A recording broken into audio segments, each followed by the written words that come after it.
रामकृष्ण हरी. श्री संतांची या माता चरणावरी साष्टांग हे करी दंडवत, साष्टांग हे करी दंडवत. नाथांचा हरिपाठ भाग 17. चातुर्मासानिमित्त चालू असलेली आपली शांती ब्रह्म श्री संत एकनाथ महाराजांच्या हरिपाठावरची चिंतन सेवा. त्या चिंतन सेवेचा आजचं हे 17वं पुष्प आणि हरिपाठातला 13व्या क्रमांकाचा अभंग. ज्या अभंगावर आपण चिंतन करणार आहे तो अभंग आपल्या समोर ठेवतो आणि चिंतनाला सुरुवात करतो. अभंग असा आहे. ओळखीला हरी साठविला पोटी, होता त्याची भेटी दुःख कैसे, नराथवा नारी हो का दुराचारी. मुखे गाता हरी पवित्र तो, पवित्र ते कुळ धन्य त्याची माय. हरिमुखे गाय नित्य नेमी, काम क्रोध लोभ जयाचे अंतरी. नाही अधिकारी ऐसा येती, वैष्णवाचे गुह्य काढिले निवडुनी. एका जनार्दनी हरी बोला, हरिमुखे गाता हरपली चिंता.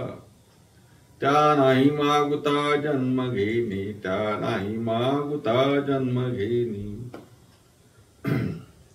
असा हा श्री संत एकनाथांच्या हरिपाठातील 13व्या क्रमांकाचा अभंग. त्या अभंगावर आपण चिंतन करूया. मागच्या अभंगामध्ये चिंतन करताना आपण ना कळे ते कळे, कळे ते ना कळे, वळे ते ना वळे, गुरुविन याचा विचार केला. ब्रह्म कळत नाही, मायाही कळते असं वाटते पण खरं कळत नाही. ब्रह्म कळते असं वाटते पण खरं कळत नाही. या सर्व गोष्टीचा आपण विचार केला आणि अर्थातच या ब्रह्माला, हरीला, पांडुरंगाला, देवाला ओळखणं हेच खऱ्या अर्थाने या नरदेहाला आलेल्या प्रत्येकाचं कर्तव्य आहे. इथे कर्तव्य त्यातच आहे. हरीची ओळख व्हायला पाहिजे महाराज. देव समजला पाहिजे, देव कळाला पाहिजे, देव जाणता आला पाहिजे आणि हे सर्व करण्यासाठी तो ओळखता आला पाहिजे. आणि त्याला ओळखायचं कसं? आपण याच हरिपाठातल्या मला वाटते 3-4 अभंगावर चिंतन करताना याचा विचार केला ना. ओळखीला हरी धन्य तो संसारी, नाही का? तो धन्य आहे संसारामध्ये ज्याने हरीला ओळखलं. आणि मग असं हरीला ओळखणं, नाथराय म्हणतात ओळखीला हरी, ओळखीला हरी साठविला पोटी. महाराज म्हणतात ज्यांनी या हरीला ओळखलं, या नरदेहाला आलेल्या म्हणजे मनुष्य जीवनाला आलेल्या, मानव जातीत जन्माला आलेल्या प्रत्येकाने हरीला ओळखलं पाहिजे. आणि एकदा हरीला ओळखून त्याने आपल्या पोटामध्ये साठवलं म्हणजे हृदयामध्ये साठवलं, त्याला मात्र कशाची भीतीच नाही महाराज. त्याला कशाचं दुःखच नाही ना.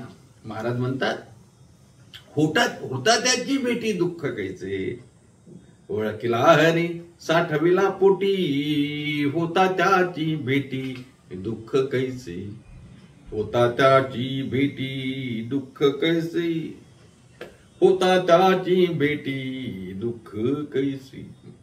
ज्यांनी हरीला ओळखलं आणि आपल्या पोटामध्ये साठवलं, अर्थात पोटामध्ये साठवणं म्हणजे हृदयामध्ये साठवणं असं समजा. कारण देवाला आपल्या हृदयामध्ये साठवावं लागतं महाराज. देव हृदयस्थ आहे हे जरी खरं असलं तरी ते आपल्याला ओळखता येत नाही. आणि मग ओळखता येत नसल्यामुळं आपण वेगळंच काहीतरी हृदयामध्ये साठवून ठेवतो.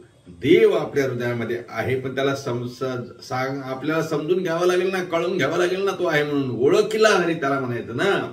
ओळखीला हरी साठविला पोटी, होता त्याची भेटी दुःख कैसे. अर्थात हा देव सर्वांच्या ठिकाणी आपल्याला माहिती आहे.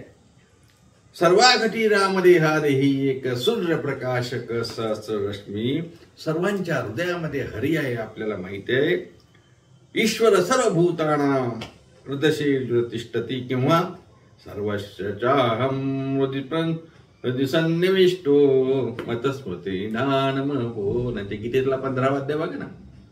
सर्वांच्या ठिकाणी देव आहे जरी खरं असलं, माऊली म्हणतात ना, सर्वांच्या हृदयशी मी अमुक आहे ऐशी, हे बुद्धीस पुरे हरणशी ती वस्तू गामी, किंवा ऐसा हृदया माझे मी राम, अर्थात हृदयामध्ये राम आहे तो साठवल्या पाहिजे. महाराज तेच म्हणतात, ओळखिला हरी साठविला पोटी, होता त्याची भेटी दुःख कैसा. हृदयामध्ये देव साठवावा, देव कोंडावा. जनाबाईचा अभंग आठवतो का? हृदय बंदी खाना केला आत विठ्ठल कोंडीला, धरिला पंढरीचा चोर, धरिला पंढरीचा चोर. हृदय बंदी खाना केला आत विठ्ठल कोंडीला. अनेक संत महात्मे आपलं वर्णन करताना सांगतात, आम्ही आमच्या हृदयामध्ये त्याला कोंडून ठेवलं, बंदिस्त केलं महाराज. आणि महाराज तर एके ठिकाणी प्रसिद्ध अभंग आहे ना, साठविला हरी साठविला हरी, साठविला हरी जी हृदय मंदिर. हृदयाच्या मंदिरामध्ये ज्याने हरी साठवला, त्याची सरली येर जार, त्याची सरली येर जार, झाला सफल व्यापार. त्याची येरधार संपते ज्यांनी ओळखिला हरी साठविला पोटी. म्हणून तर असा एकदा हरी ओळखला, त्याला हृदयामध्ये स्थान दिल्यानंतर मग भीती कशाची आहे? नाथराय उत्तरामध्ये म्हणतात, होता त्याची भेटी दुःख कैसे, होता त्याची भेटी, होता त्याची भेटी दुःख कैसे. हा देव एकदा कळाला, तो हृदयामध्ये साठवला, पोटामध्ये साठवला, मग दुःख राहील कसं? महाराज असा प्रश्न करतात ना, होता त्याची भेटी दुःख कैसे, कसं दुःख राहील? जीवनामध्ये संसारामध्ये अनेक दुःख आहेत, आपल्याला माहिती आहे. एक दुःख संपलं की दुसरं दुःख आपल्यासमोर उभं राहते, नाही का? कधी दरिद्रतेचं दुःख असते, कधी मानहानीचं दुःख असते, कधी द्रव्याचं दुःख असते, कधी आरोग्याचं दुःख असते. अनेक प्रकारचं दुःख आहे ना महाराज. एका वेळेस सर्व दुःख असतात, कधी कधी एक दुःख झालं की दुसरं दुःख आवासून उभं असते. पण इथे सर्वात मोठं दुःख जर संसारामधलं कोणतं असेल तर या जन्म मृत्यूमधून फिरण्याचं दुःख आहे. महाराज म्हणतात, जन्माला आलं महाराज आणि एकदा मेलं की दुःख संपलं का? नाही ना, पुन्हा जन्माला नाही, ही दुःखच आहे. आणि मग या दुःखानं व्यथित झालेला माणूस जेव्हा ओळखीला हरी साठविला पोटी, एकदा त्याने हरीला ओळखलं, पोटात साठवलं, हृदयात साठवलं की मग कुठलं दुःख करण्याचं कारण नाही. कारण हे जन्म मरणाचं दुःख सुद्धा तिथे राहत नाही. म्हणून महाराज म्हणतात, होता त्याची भेटी दुःख कैसे, होता त्याची भेटी दुःख कैसे. कसं दुःख राहणार कसं? अहो, सूर्य उगवल्यानंतर अंधार राहील कसा? उदयल्या गबस्ती अशेषही मार्ग दिसती, राहतो का? बर, हाती दिवा असल्यानंतर अंधाऱ्या रूम मध्ये गेलात, अंधार राहतो का? एक जण बोलला म्हणे, मी दिवा घेऊन जातो. कुठे चालणार बाबा? अंधार शोधतो म्हणे. अरे, तू अंधार शोधायला निघाला, तुझ्या हाती दिवा आहे, तो अंधार राहील कसा? तसं या ठिकाणी महाराज म्हणतात, ओळखीला हरी साठविला पोटी. हरीला ओळखलं, पोटात हृदयात साठवलं. आता त्या हरीची भेट झाली ना, मग होता त्याची भेटी दुःख कैसे, होता त्याची भेटी, होता त्याची भेटी दुःख कैसे. का महाराज, याचा अर्थ हरी भेटेल, हरी समजेल, हरीला आम्ही ओळखू आणि पोटात साठवू, पण आमची पात्रता आहे का? आम्ही पापी आहो ना. नाथराय थोडंसं क्लिअर करतात पुन्हा आणखी. नाथराय त्या ठिकाणी स्पष्ट करतात, घाबरू नका बाबा. नाही म्हणे, मग तिथे महिलांना आहे का आरक्षण? आहे का महिलांना 33%, 50%? काही तर माणसांनाच फक्त प्रवेश आहे, काही कास्ट वाईज आरक्षण वगैरे असं काही आहे का? महाराज म्हणतात, अरे बाबा तुम्ही घाबरू नका, तुम्ही कोण आहे हे पाहायलाच जात नाही. म्हणे पापी आहो असू दे ना, म्हणे मी माणूस आहो असू दे ना, अरे म्हणे मी स्त्री आहो पुरुष आहो. महाराज म्हणतात, नर अथवा नारी हो का दुराचारी, नर अथवा नारी हो का दुराचारी, नर अथवा नारी हो का दुराचारी, नराथवा नारी हो का दुराचारी, मुखी गाता हरी पवित्र तो, मुखी गाता हरी पवित्र तो, हरी मुखे गाता नराथवा नारी हो का दुराचारी, मुखी गाता हरी पवित्र तो हरीचं नामस्मरण करतो ना, हरी हरी म्हणतो ना, मग तो कोण आहे याला महत्व नाही महाराज. तो नर आहे की नारी आहे, म्हणजे तो पुरुष आहे की स्त्री आहे. पुरुषाचाही उद्धार आहे, स्त्रियांचाही उद्धार आहे महाराज. आता अलीकडे आपण हे महिला आरक्षण, महिलांना समान संधी वगैरे म्हणतो, पण आपण जर बघितलं तर माऊली ज्ञानोबारांच्या काळामध्ये जनाबाईंनी ज्ञानोबारांना आदेश करावा, ज्ञानोबारांना विनंती करावी, जनी म्हणे ज्ञान देवा बोला भंग. कीर्तनामध्ये ज्ञानदेव महाराजांना सांगायचं जनाबाईंनी, माऊली चाल म्हणा बरं चाल. जनी म्हणे ज्ञानदेवा बोला भंग म्हणजे अर्थात जनाबाई सारख्या स्त्री संत सुद्धा त्या वेळेस होत्या, सोयराबाई होत्या, चोखोबारायांच्याकडे आपल्याला माहिती आहे. का सांगतोय, कान्होपात्रा संत होऊन गेल्या अनेक स्त्री संत आहेत. इथे कोण आहात तुम्ही, नर आहे, नारी आहे, महिला आहे, पुरुष आहे, याचा विचार नसतो महाराज. का हो, ते ठीक आहे, नराथवाराने आम्हाला समजलं, पण पापी, पाप्यांनाही आहे का पात्रता? पापांना पण मिळू शकतो का तो भेटा? होता त्याची भेटीत दुःख कैसे तुम्ही म्हणता, ओळखीला हरी, त्यांना पण प्राप्त होऊ शकतो. महाराज म्हणतात नराथवा नारी फोका दुराचारी, असू द्या दुराचारी, असू द्या पापी, पापिष्ट जरी असला तरी हरीचं नामस्मरण करतो ना, मग मुखी गाता हरी पवित्र तो, मुखी गाता हरी पवित्र तो जर मुखानं हरी हरी हरी हरी हरी हरी हरी हरी नामस्मरण करत असेल तर तो पवित्र आहे. बरं, पण त्याचे पाप काय, किती पाप असायला पाहिजे काय? महाराज म्हणतात, अरे काय सांगू तुम्हाला, ब्रह्महत्या राशी पातक्या पार, वाल्मिक किंकर वंद्य केला. वाल्मिक वाल्या कोणी किती पाप होते. आता आपण नेहमी कथा ऐकतो ना, 7 रांजण खड्याने भरले वगैरे वगैरे, काय आता विस्ताराने सांगायची आवश्यकता नाही. अजामेळाचं उदाहरण माहिती आहे, गणिका स्त्री वेश्या, यांचाही उद्धार केला की नाही की बघितलं. अजामेळ भिल्ली तारेली कुंटिनी, प्रत्यक्ष पुराणी वंद्य केली. महिला पण आहे, पापी पण आहे, पाप्यांचाही उद्धार केला महाराज. महाराज तर म्हणतात, ओ किती पातक, छोट पाप नाही, महापाप जरी असलं तरी तू का म्हणे महापातके पतित होती जीवन मुक्त हेळा मात्री. महापातक जरी असले तरी त्या ठिकाणी तृणाग्निमेळे समरस झाले ऐशे नामे केली जपतारी. माऊलींच्या हरिपाठामध्ये सुद्धा आलाय महाराज. कितीकही पाप असू द्या, कितीकही पापी असू द्या, कितीकही दुराचारी असू द्या, पण मुखी गाता हरी पवित्र तो, हरीचं नामस्मरण करत असेल तर तो पवित्र होईल. महाराज आपल्याला माहिती आहे हो, त्याचा देहही पवित्र होतो, वाणीही पवित्र होतो. जो वदे अच्युत सर्व काळ, पवित्र तो देह, वाणी पुण्यवंत. जो वदे अच्युत सर्व काळ. मग इथे हा भेद नाही. नर अथवा नारी हो का दुराचारी, मुखी गाता हरी पवित्र तो. का महाराज, यज्ञ याग तप हे साधना केली तर काय होते, त्याचा स्वतःचा उद्धार होत असतो. इथे तर महाराज म्हणतात, तुम्ही हरीचं नामस्मरण केलं, हरिहरी म्हटलं, देवाला ओळखत, देवाला जाणण्याचा प्रयत्न केला तर काय होईल?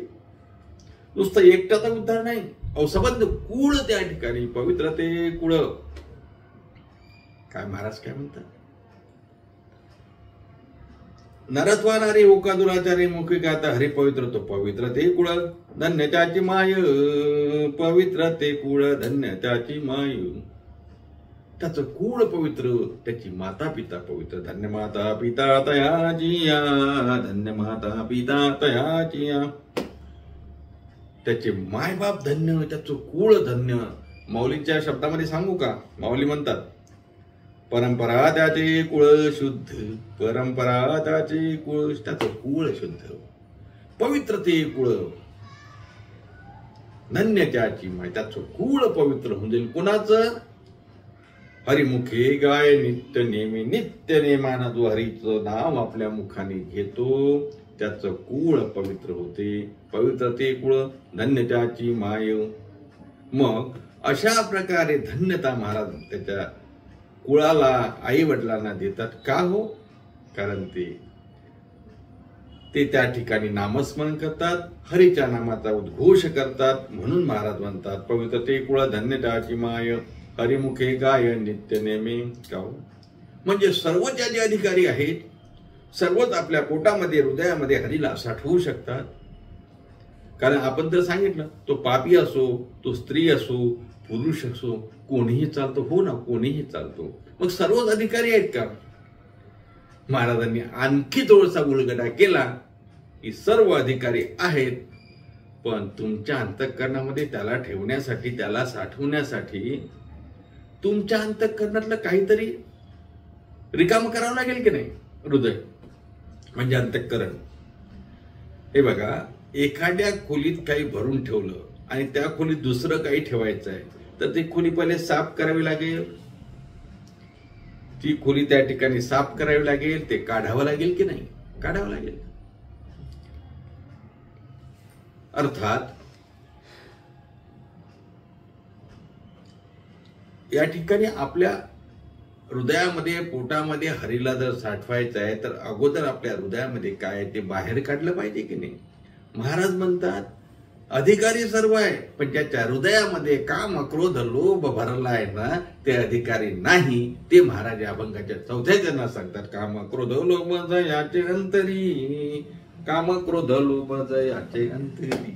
ज्याच्या अंतरामध्ये काम, क्रोध, लोभ बसले आहेत ना, नाही अधिकारी ऐसा येथे. काम, क्रोध, लोभ जयाचे अंतरी, नाही अधिकारी ऐसा येथे. अर्थात तो अनधिकारी आहे महाराज. ज्याच्या हृदयामध्ये काम, क्रोध, लोभ जाऊन बसले ना, तो या हरीला ओळखण्याच्या, हरीला प्राप्त करून घेण्याच्या, पुण्यवान होण्याच्या, त्याचा देह पवित्र होण्याच्या लायकीचा नाही. त्याचा तो अधिकारी नाही. तो तिथे क्वालिफाय होत नाही. कोण क्वालिफाय होत नाही? ज्याच्या हृदयामध्ये काम, क्रोध, लोभ जाऊन बसले. महाराजांनी सरळ सरळ सांगितलं. जास्त इथे चिकित्सा करण्याचा आणि आणखी उहापोह करण्याची आवश्यकता नाही. सरळ शब्दात सांगितलं, काम, क्रोध, लोभ जयाचे अंतरी, नाही अधिकारी ऐसा येथे. तो अधिकारीच नाही का हो? मग काय करावं लागेल याच्यासाठी? महाराजांचा अभंग बघा ना. महाराज म्हणतात, अरे आम्ही यांना बाहेर हाकललं आणि मग विठ्ठलाला, भारीला आमच्या हृदयामध्ये बसवलं. घातले बाहेरी काम, क्रोध, वैरी, घातले बाहेरी काम, क्रोध, वैरी. मग वैऱ्यांना या बाहेर घातल्यानंतर बैसला अंतरी पांडुरंग, आणि मग अंतरामध्ये पांडुरंग बसतो. म्हणजे साठविला पोटी केव्हा? जेव्हा काम, क्रोध, लोभ बाहेर काढले. कारण ते अधिकारी नाही ना. काम, क्रोध, लोभ जयाचे अंतरी, नाही अधिकारी ऐसा येथे. तो अधिकारी नाही.